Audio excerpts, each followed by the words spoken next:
جنہیں اللہ نے ہی تمہارے قابل نہیں سمجھا وہ پھر کیسے تمہارے لیے بہتر ہو سکتے ہیں۔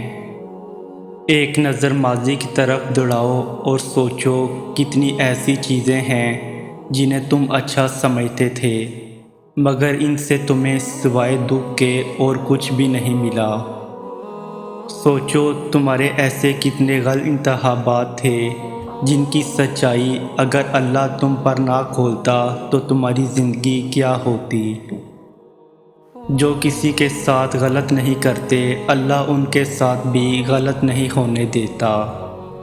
تمہیں جتنی محبت اپنی دعاؤں سے ہے اللہ کو اس سے کہیں زیادہ محبت تم سے ہے، اس لیے انہیں تم سے دور کر دیا جو تمہارے لیے صرف تکلیف کا باعث تھے۔ کیوں بھاگ رہے ہو تم پھر اس کے پیچھے جس سے اللہ نے تمہیں بچا لیا؟ چھوڑ دو اس جگہ سے مرہم ڈھونڈنا جہاں سے صرف تمہیں زخم ملا، کیونکہ مرہم صرف اللہ ہی دے سکتا ہے اور جو صبر کرتے ہیں اور توقع رکھتے ہیں ان کے لیے اللہ شفا کا ذریعہ بنا دیتا ہے اور انہیں اس سے بھی بہتر سے نواز دیا جاتا ہے جو انہوں نے کھویا ہوتا ہے۔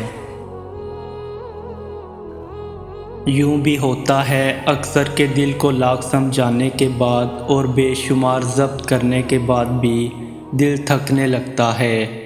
یوں محسوس ہوتا ہے جیسے اب کوئی راستہ باقی نہیں رہا، جیسے سب ختم ہو گیا، جیسے اب کچھ بھی بدل نہیں سکتا۔ شاید ہم تب تکلیف کی اس آخری حد پہ ہوتے ہیں جہاں یا تو معجزوں کی شدت سے طلب ہوتی ہے یا آخری سانس کے ٹوٹ جانے کا ڈر ہوتا ہے۔ تب دل مصلحتوں کو جاننے پر بھی آمادہ ہوتا ہے اور انہیں تسلیم کرنے سے بھی گھبراتا ہے، اور اس گھبراہٹ میں کھو کر ہم بھول جاتے ہیں کہ وہ ایک ذات جو ہمیں یہاں تک لائی ہے اس نے آگے کی بھی منصوبہ بندی کر رکھی ہے، اور جہاں صبر ساتھ چھوڑ دیتا ہے وہاں اللہ کن سے نواز دیتا ہے۔ وہ ماضی دے کر نہیں نیت دے کر عطا کرتا ہے۔ وہ یہ نہیں کہتا کہ اب دوبارہ سے کیوں آئے ہو، وہ تو کہتا ہے اب آ ہی گئے ہو تو میرے پاس بیٹھ جاؤ۔ وہ یہ نہیں کہتا کہ پھر سے وہی کہانی لائے ہو، وہ تو کہتا ہے اب لے آئے ہو تو تسلی سے ساری کہانی سناؤ۔ وہ یہ نہیں کہتا کہ میری تو سنتے نہیں ہو تو میں کیوں تمہاری سنوں، وہ تو کہتا ہے اب اتنی مدت کے بعد جو دیدار کروایا ہے تو بس جو سنانا ہے سناتے جاؤ۔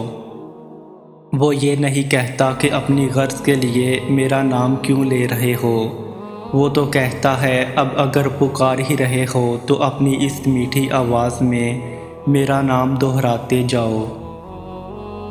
تمہیں لگ رہا ہے کہ تم ہمیشہ یوں ہی تڑپتے رہو گے، جس مقام پہ تم ہو اس مقام پہ سب کو ایسا ہی لگتا ہے۔ تمہارا خوف ہی تمہیں انسان بناتا ہے، لیکن پھر اس خوف کے باوجود بھی یقین کا انتخاب کرنا تمہیں مومن بناتا ہے، اور جانتے ہو معجزے مومنوں کے لیے ہی ہوتے ہیں، ایمان لانے والوں کے لیے ہر اس چیز پر جو دکھائی دے سکتی ہے، ہر اس چیز پر جو نظر آنے سے باہر ہے۔ تمہیں یقین رکھنا ہے کیونکہ تم سے پہلے جتنے بھی لوگوں نے یقین رکھا تھا اللہ نے ان کے لیے ایسے ایسے کرشمے دکھائے کہ جنہیں صرف پڑھ کر یا سن کر ہی رونگٹے کھڑے ہو جاتے ہیں۔ وہ سب بھی شروع میں چند لمحوں کے لیے گھبرائے تھے، لیکن پھر انہوں نے ان گھبراہٹوں کو ترک کر کے یقین کو چنا۔ دیکھو پھر ان کے حسن انجام کو آج پوری کائنات یاد کرتی ہے، اور جانتے ہو اللہ نے وہ کرشمے کیوں قرآن میں لکھے تمہارے لیے، تاکہ تم انہیں پڑھو اور تمہاری امید نہ ٹوٹے پائے، تاکہ تم ان کے نصیحت لو۔ کہانیاں عین اہتمام پہ بدل جا سکتی ہیں۔